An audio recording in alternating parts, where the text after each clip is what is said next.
Paying attention to the fireballs that are being seen falling down to earth. Now, I'm going to say this again.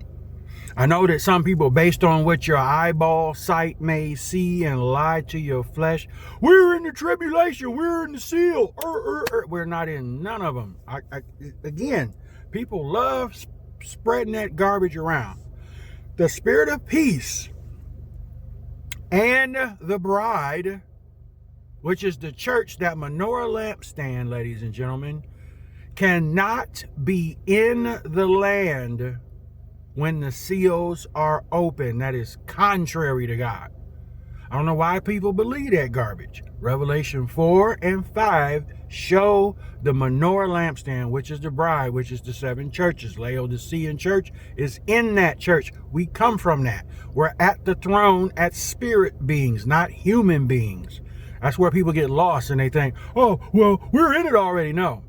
And he ain't been revealed to the whole world yet. I don't know why people are on this thing about wanting to know who the Antichrist. I mean, who cares if you are following Christ?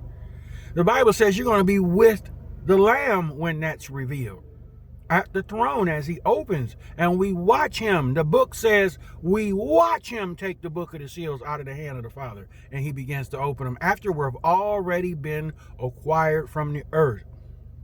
God is not going to give the son of Satan full power while the bride, not the church that sits up in that filthy 501 garbage. I'm talking about the bride, which is in that menorah lampstand, which was told to be made back in the book of Numbers.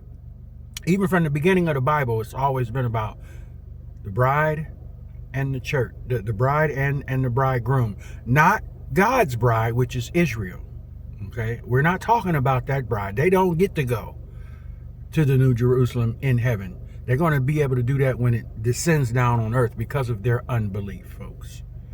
Don't let people steal your faith with this screwball. I can't even, it's irritating to see it. We've been in the seal since 2020, folks. Does that make sense at all? No, it don't. But yet people run with it and they believe it. Even though the spirit of peace is still here. The Bible says that it can't happen until the spirit of peace and the bride is removed. That has not happened yet. Millions and millions upon millions of people around the earth have not disappeared at one time. And tragic events have happened. What we are seeing is controlled events by man. Because God's still in control. We've had 2 world wars. We've had Hitler, and we've been in the seal since then. Y'all need to cut that foolishness out. Cut it out. And walk by faith and not by what you hear other yo-yos say. Peace.